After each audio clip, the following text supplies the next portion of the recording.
hppodcraft.com. When Patty came back to work in the lobby of the Parnassus Hotel, it was clear she was liked from the way the other girls teased her and unobtrusively took it easy on her for the first few weeks while she got to feel steadier. She was deeply relieved to be back. Before she had to go up to state hospital, she had been doing 4 nights a week at a massage parlor called The Encounter, of which her pimp was part owner.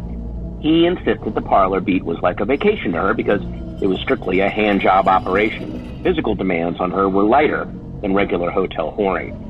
Patty would certainly have agreed that the work was lighter if it hadn't been for the robberies and killings.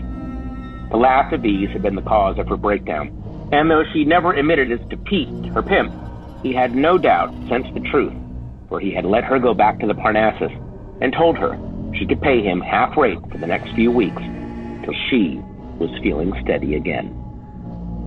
Now, we don't get a lot of pimps and prostitutes on the show, but when we do, we know it's because of our guest, Patton Oswalt.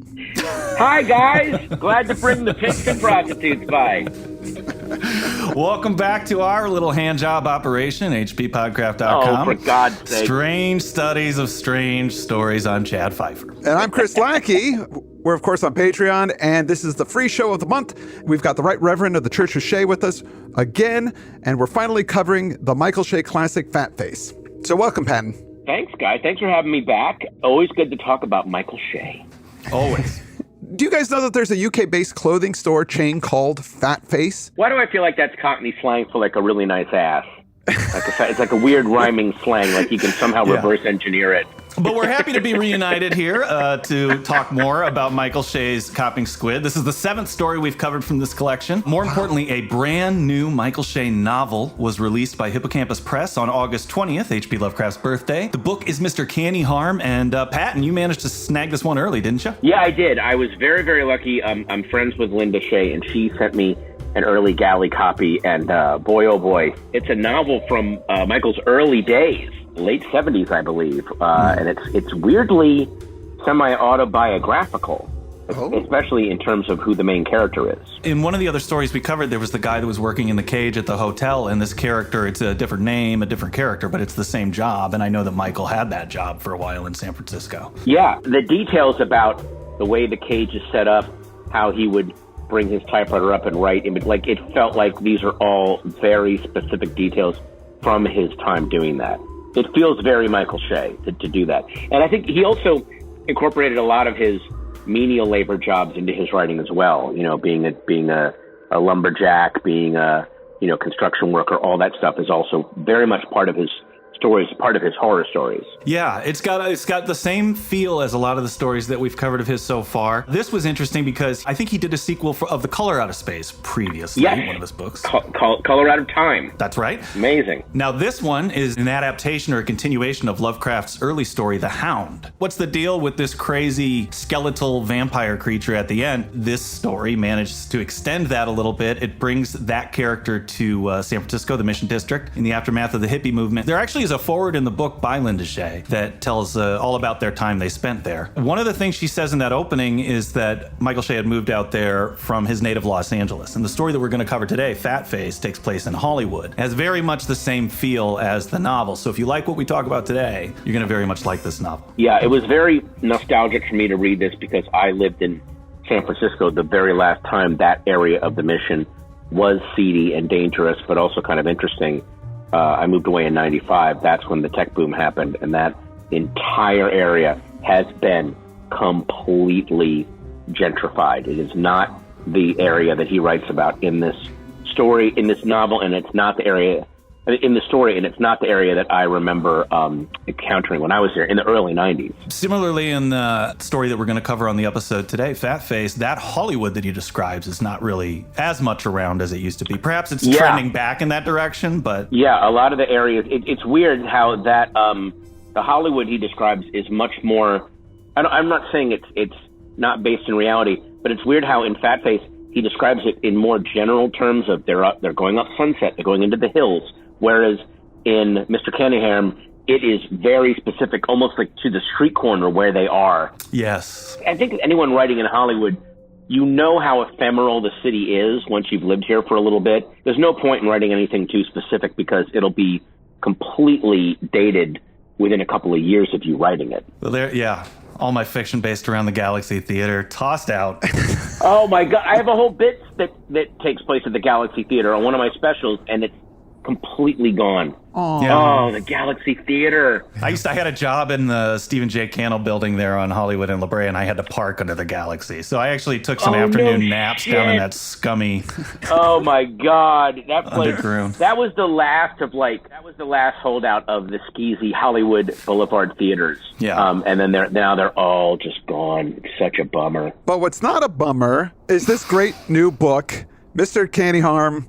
It's out now from Hippocampus Press. They specialize in the works of H.P. Lovecraft in his literary circle, so you might want to pick up a few more things while you're there. Mm-hmm. And we'll link out to it, of course, in the show notes. The times we're living in are very dark, and Mr. Candy Harm shows us that pimps and whores and junkies can band together to fight cosmic evil, and it will really, give you hope for mankind when you're done reading it. That's true. It's funny because this is, sometimes when you read this sort of fiction from the gutter, like a Bukowski or something along those lines, you do end up a little depressed because you've been experiencing that grit. Whereas these people are so human. These characters are treated so in a non-condescending way in both the novel and the story that we're talking about today. Yeah. That you're left with a good, these people are making it. They're getting it done. And so you get a little perspective on your own life, but you are left with a little bit of a feeling of the triumph of the human spirit over the monsters in the abyss. Yeah, it is weird how he has a very sunny view of low life, which I love. Well, it's a nice perspective. Yeah. You don't get it very often. Now, we made a little joke in the past about this series that we're doing with you being called He Said, Shea Said.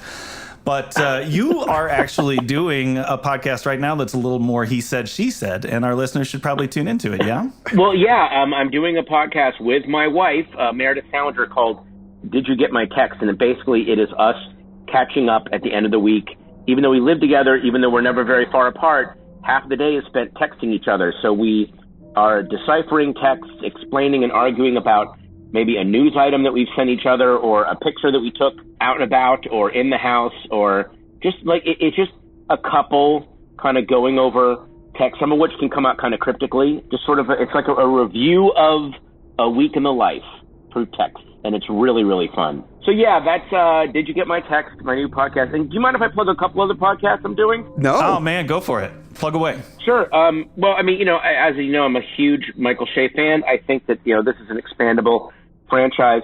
So I also invite you to listen to my podcast about addiction recovery through weird fiction called One Shea at a Time. And it's a wonderful way to get together. We think in terms of how would Cthulhu shake off the shackles of alcoholism? Absolutely. What would that be? Is alcoholism your Hastur, and how can you banish him to the nether realms? Surrender to a higher, incomprehensible power. Thank you, yes.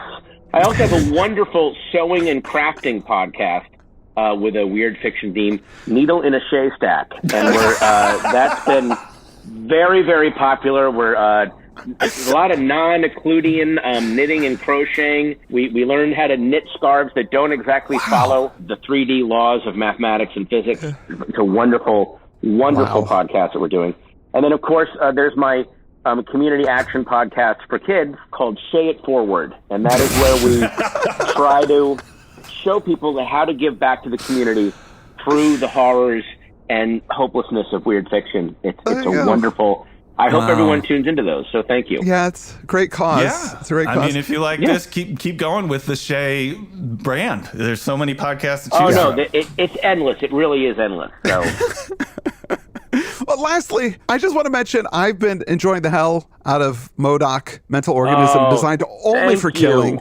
It's a joy, and I've always been a fan of MODOK because he's ridiculous, and you really hit the nail on the head. There's some great stuff in there. So we had so much fun doing that, and it was so bizarre doing it and having Marvel let us play in the toy box the way that they did. Like, we asked for characters thinking they're not going to let us use this character, and they absolutely did. But then on the other hand, there were other characters, one of which, still throws me. We wanted to use Stiltman in a bar scene.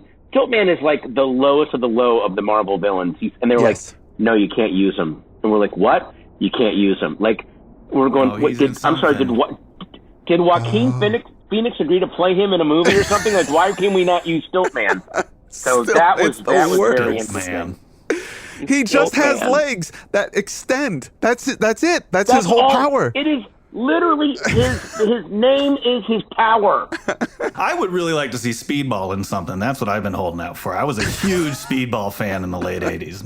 One of the only ones, which is why, didn't last. Yeah. But I always really You're on liked it. your It own became on that one. penance after Civil War, but Yeah. I remember that was, by the way, one of the dumbest characters. That was the last gasp of the whole dark and gritty thing. I know. And so So they made funny. him this weird S&M goth emo Yeah. weirdo where he wears armor with spikes on the inside that harm him. Inside. Yes. Yes, oh my God, it was Oh. the weirdest thing I've ever seen. Yeah. I ripped on it really hard when it came out too, but I think part of that was because I knew that when I was in 8th grade, I would have been like, yeah. Exactly. Oh yeah, little moody 8th grader's like, that's right, man.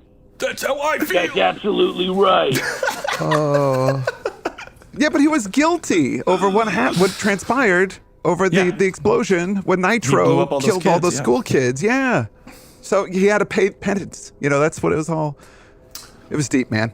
Hey, but you know what? MODOK could have easily been called Fat Face. Oh, absolutely. The fattest Oh my face. God, that's right. Our story begins with a woman in Los Angeles, Patty, who is a sex worker. This is an early 80s Hollywood. Now, I got the impression that Shea might be the kind of guy who knew prostitutes. Well, also, if he was working in the hotels he said he was working in, I'm sure a lot of them catered Yeah. to and made money off of that kind of, let's say, traffic. Patty had just gotten back from State Hospital, which is a mental health facility for people that can't afford to take care of themselves. Before going to this hospital, she was doing 4 nights a week at a massage parlor. Yeah, the encounter. I can literally see the font that's written in. I know. You know what I mean? She realized while she was working at the massage parlor that the clients were getting robbed and murdered there. Right. She recalls this guy that showed up. He was drunk and he had victim written all over him. As she stood there, pounding firmly on him through the towel, trying to concentrate on her rhythm, she beheld an obese black cockroach running boldly across the carpet. And the floor got sticky underneath me as I read that sentence. It was so disgusting. Yeah, that was, oh boy, that creeped me out. For some reason, because again, it's so like Shea to not have the cockroach itself do anything physically gross. It's the reality of the cockroach being in the room while she's basically tugging a guy off.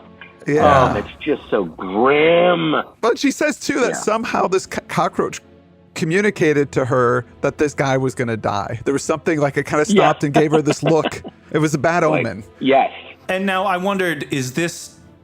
Because that's a little like life, too, where when you find something out, you'll look back and then attach a significance to a moment, maybe, and it feels like it was a premonition.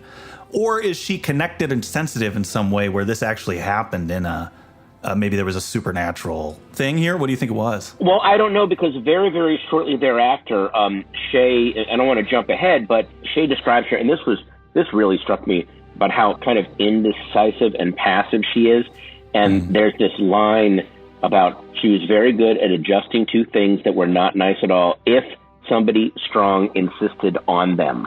So, like in a way, like a lot of the protagonists in like M.R. James stories, one of the ways you can be protected from the uncanny or the cosmic is by being kind of dumb, and maybe she's not that aware of things, and that is partially what helps her in a weird way.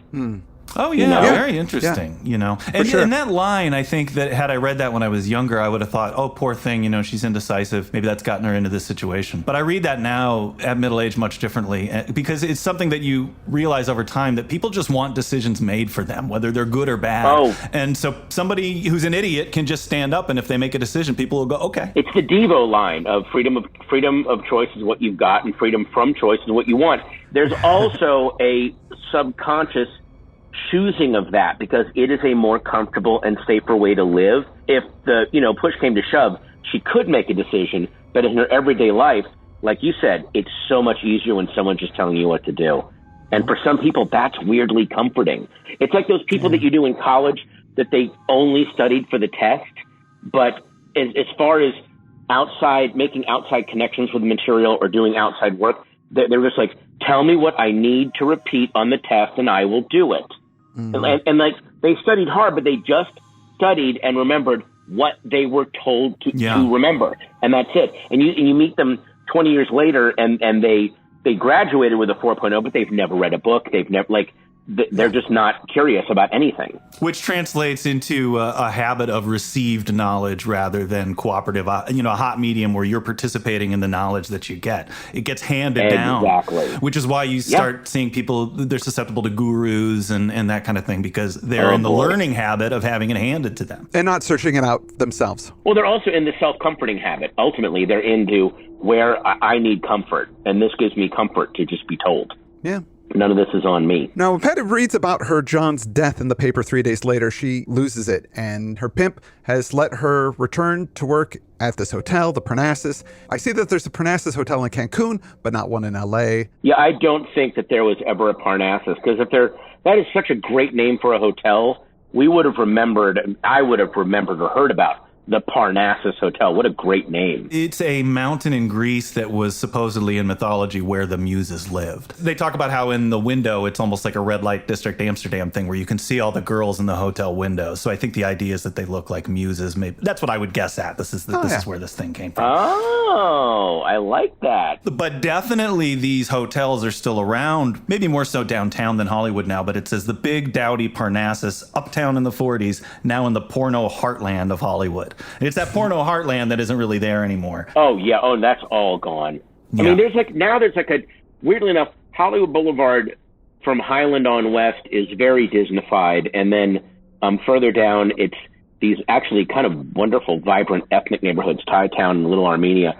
There's a tiny still strip, I think, just east of maybe Gower, where there is still some sketchiness, and that feels like it's about to be swept away as well. Yeah, probably won't leave this in the show, but when got busted for jerking it in one of those places, I was like, they still exist? I was like so surprised.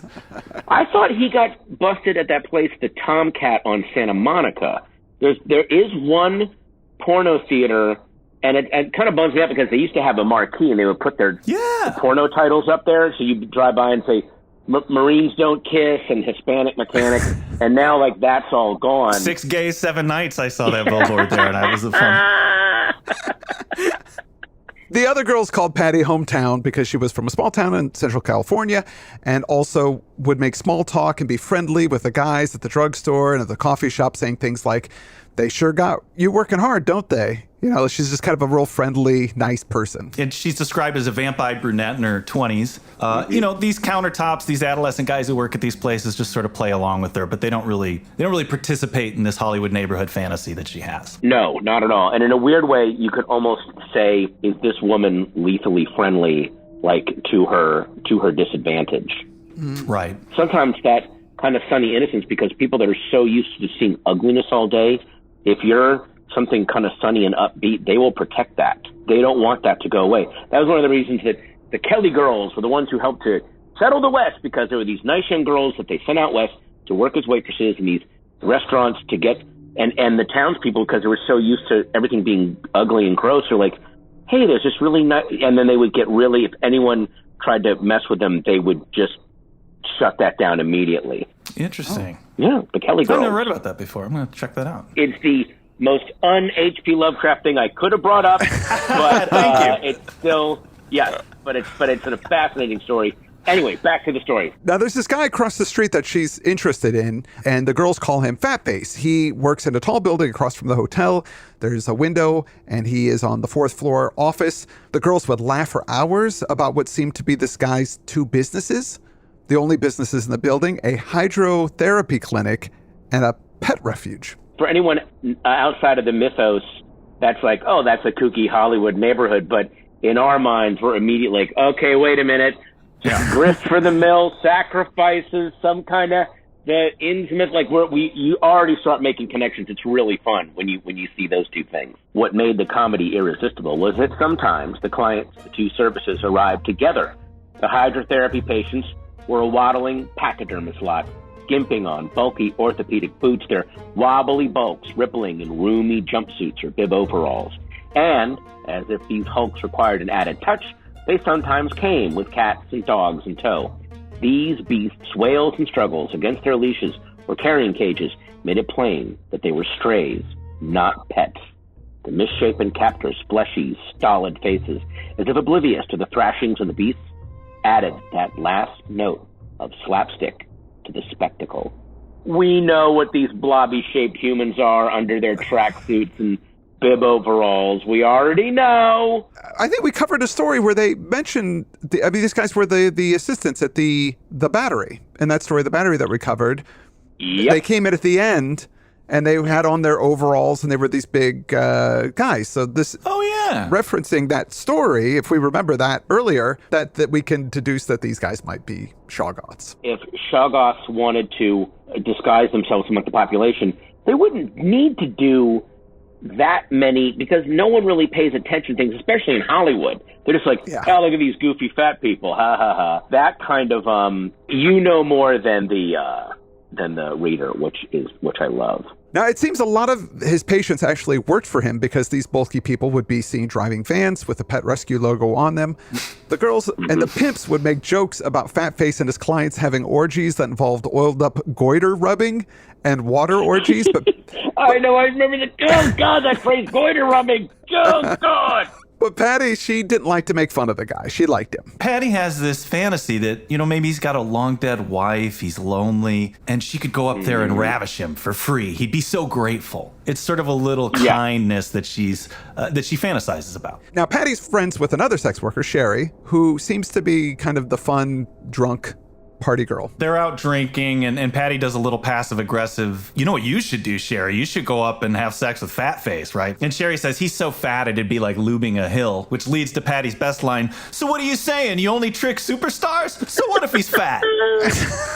Wow. To what Patton was saying earlier, she says, I'm part of these people's community, and yet we never do anything to show it. There's no getting together. We're just faces. I mean, like Fatface. And I think that if there is something going on in the story that's more than a monster story, this is it. Yeah. And also, there are enough freaky-looking people in these neighborhoods. I mean, again, it's such a commentary on the poor and the way we treat the, people who don't have access to regular health care or just, preventative health care, that when they slide down there, they're like, well, people just kind of drive by and go, well, that's what people do to themselves. That sense of insulation lets the Shoggoths wander our world pretty much freely. By late afternoon, they're really drunk and decide that they're going to go visit Fatface's building, and it's eerily quiet. It says it might as well be Mars or Jupiter, and I think that's because they've entered the monster's lair. Oh, yeah. Again, in Hollywood, a lot of those buildings house voiceover studios, recording studios, and so part of the appeal to get those clients is to make the building soundproof.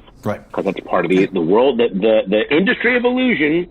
That would actually, again, he really mapped out why Hollywood would be a great place for Shoggoths to live. Now they get up to his office, but Patty chickens out. So Sherry, she writes a note on a piece of paper, shoves it under the door, and they run off giggling. Patty wants to know what Sherry wrote, but she won't tell her. And she says that Sherry has played some pranks on her in the past in regards to his notes and stuff, which sound like playful fun, but of course, being playful in the Lovecraft universe is never a good idea. No, sir. Now, there's a guy they know from the Hollywood neighborhood, Arnold, who was described earlier as the smudged, moronic vendor at the corner newsstand. As she and Sherry are getting away from the high-rise, he kind of lurches away from the newsstand. He hands Patty a note. Arnold says that some random guy gave him $20 to give her the note. So they hit the bar, give the note a read. We're not going to do the whole thing, but here's an excerpt from it. This is one creepy love note. Ready?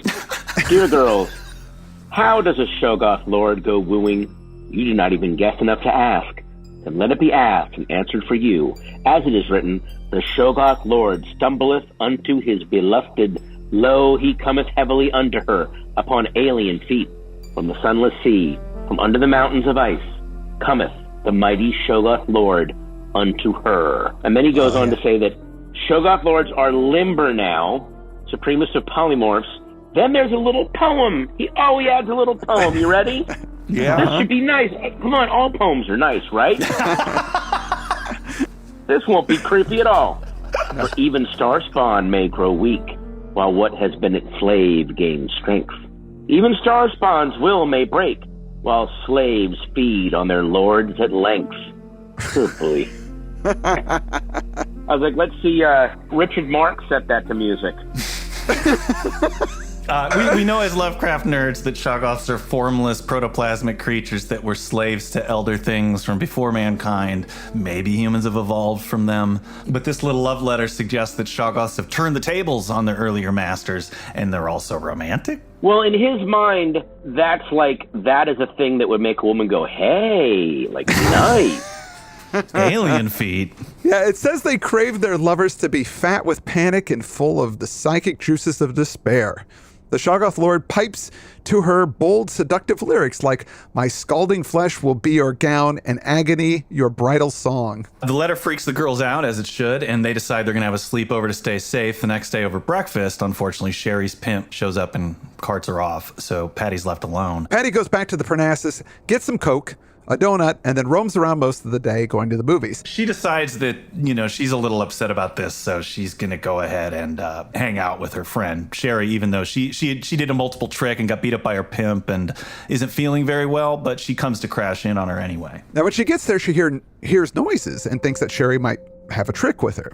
Peeking in the window, Sherry was on her back in the bed, and somebody was on top of her, so that all Patty could see of her was her arms and her face, which stared round-eyed at the ceiling as she was rocked again and again on the bed.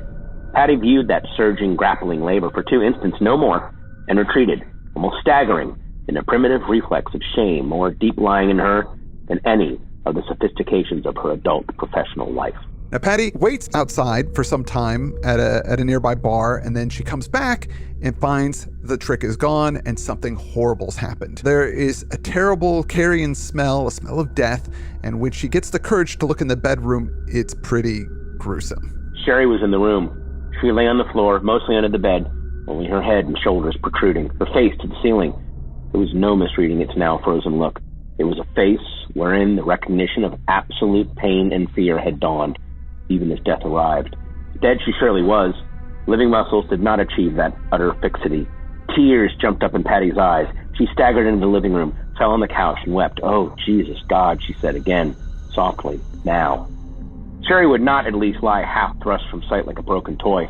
Her much-used body would have a shred of dignity that her life had never granted it. She bent and hooked her hands under those dear, bare shoulders. She pulled and, with her pull's excess force, fell backward to the floor, for that which she fell hugging to her breast needed no such force to move its lightness. It was not Sherry, but a dreadful upper fragment of her that Patty hugged. Sherry's head and shoulders, one of her arms. Gone were her fat, funny feet they used to laugh at, for she ended now in a charred stump of rib cage. As a little girl might clutch some unspeakable doll, Patty lay embracing tightly that which made her scream and scream again. Yikes. Yeah. And that puts Patty back in county for a week, filled up on pills and television to try and get over that. Yeah.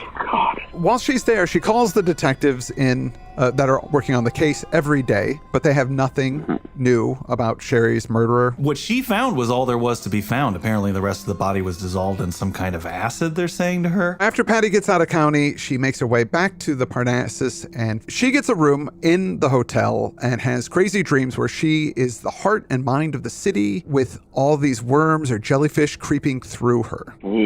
She wakes up late on the Sunday morning and there's this fly battering her window trying to get out. So she grabs her blouse and tries to kill it. She's just standing there in her bra when she sees Fatface. She's now in a hotel room that she grabbed up there. It's directly across from his 4th floor office. Mm-hmm. And they kind of flirt for a bit, and she gets the impression that he wants her to come over, and she's really excited about this. As she's headed over, the newsstand guy grabs her. He says, "Please, Patty." And it's a real Dwight Fry Renfield Dracula moment where he goes, he sees Fatface looking down at him and he goes, "No, I said nothing. I only hinted." He's scared of his master. I said nothing, master. Rats. So I don't know if he's a Shoggoth or not. The way they described him, it seemed like he was. Or, again, like Renfield, he's a human that they promised to make a Shoggoth or to commune with them somehow. And so he's doing his duty right now. He's like a prospect for a motorcycle gang. She runs across the street and up into the building to Fatface's office. She seizes the knob and knocks simultaneously while pushing her way in. He's there with a big belly and huge legs. He's wearing leg braces and a doctor's smock. He would normally be gross to her, it says, but she finds him kind and grandfatherly, which, of course, makes me think of sex right away. Well, come on. What woman doesn't want to get it on with Burl Ives? That's kind of what I was thinking. Yeah. Oh, God. Have a holly jolly Christmas. That's playing in the background, but also we hear agitated water sounds conjoined with the noises of animals, and then Have a Holly Jolly Christmas. It's all mixing together into some weird, It's beautiful. romantic cocktail. He says to her, "You make an old fellow very, very happy." Something in his voice sent half lustful goosebumps up her spine. And he gets up, and he's spry despite his size. Yeah, kind of a John Belushi type. He guides her into a room with a big hydrotherapy tub, and he says, "Look, soon we'll all dine on lovely flesh. Men and women, not paltry vermin." Boy, that kind of reminds me of Renfield, too. Real lives, not rats. It looks like he's got some kind of rubber suit strapped and buckled under his smock that he's wearing. She opens up the shutter that looks over a huge indoor pool filled with black slime that bulges and moves. And she begins to lose her grip on reality a bit. This is, it's finally, it's starting to click with her that maybe she's made some bad choices. Fatface is taking off his buckles, and he explains that they find it easier to hold their shapes when they wear these suits. They're just big monstery heads on weird Shoggoth bodies. They don't want to redo the face every time because people would notice the subtle differences since this is all anybody looks at. So basically, it's almost like they're wearing like a human body mold in a weird way. Yeah. It clicks together to make a humanoid shape. Yeah. A little like Penance used to wear. Yeah. As he unbuckles, a section opens up and purple gel comes out and into the tub. She runs for the door, but it won't open. And he says from behind her, "We keep our head in this shape because if we lose it, we might not be able to get it back just right." She looked back and saw huge pouts, like dreadful comic phalluses, spring from the tub of slime that now boiled with movement. She screamed. "Oh yes," fluted the fat face that now bobbed on the purple simmer. Patty's arms smoked where the pouts took them. She was plucked from the floor as lightly as a struggling roach might be. "Oh yes, girl, you'll have for bridesmaids pain and dread. For vows you'll jabber blasphemies." And he brought her to hang above the cauldron of his acid body. She saw his eyes roll jet black. He lowered her feet into himself. A last time before shock took her, Patty threw the feeble tool of her voice against the massive walls. She kicked as her feet sank into the scorching gelatin, kicked till her shoes dissolved, till her feet and ankles spread nebula of liquefying flesh within the Shoggoth Lord's greedy substance. Then her kicking slowed, and she sank more deeply in. That's the end of the story. Oh, boy. There's something for the ladies there. Well, so you reread it, obviously, to come do the episode, but when was the first time you came across the story? When I first got Copping Squid, I mean, I just blazed through that book, so that must have been the first time that I read it. Thought it was amazing. Yeah, certainly it's the one that people know of his. When we said we were covering Michael Shea stories, they knew Fatface, so it's very anthologized. Well, Is that it the reason? It made it into the Call of Cthulhu the role-playing game rule book. They have Shoggoth Lords. What? And they quote Shea on there. When the monster description. They used one of there. It was licensed by Chaosium or from Arkham House or something at some point. So it's in. Wow. I think that's the way that a lot of people found Shea was through the role-playing game, like a lot of people did. I mean, that's how I got into Lovecraft, was through the role-playing game when I was a kid. Wow, that's so cool. Well, I think it also was in an issue of the magazine of Fantasy and Science Fiction, I think. Might have been in an issue of that as well. Yeah, Well, I loved it. I mean, it was just such a fun, great monster in the city read. Interesting characters, new perspective, and great, gritty, muscular writing. Yeah, and also just great in terms of there's no reasoning with these things. They don't even want to, it isn't even that it's taking pleasure, even though it's saying that you're going to feel all this pain and torture. It's like, this is how I feed, man. This isn't, it's not my fault. This is what I do. Why'd you come up here? And of course, she was expecting to have this kind of warm, loving relationship. He's the guy that needs this affection. She's willing to provide it. And it's this whole, it turns out to be a different kind of sustenance that, not an emotional kind, but of actual physical. Right. That's the trap of it. You're saying it's a happy ending. she did provide some kind of satisfaction or relief for Fat Face. But also, like, is it that he is compelling her with his weird eldritch power, or is it just a character flaw in her that it's the same kind of flaw that would draw her to maybe date a serial killer, or like she's so clearly drawn to these extremes in physicality and behavior that maybe she was doomed all along. Yeah. It's also interesting how he kind of found a low-life analog for these kind of lonely, misanthropic kind of shut-ins that go searching for a lot of the stuff that has to do with the Cthulhu mythos. And in Lovecraft stories, it's always someone who's kind of a little bit removed from society or not like the others around him.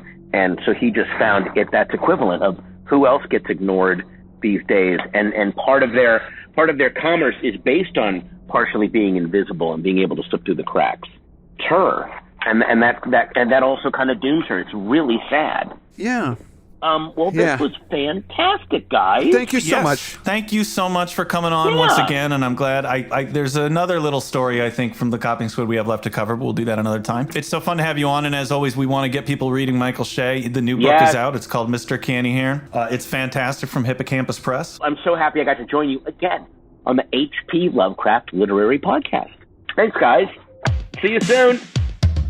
hppodcast.com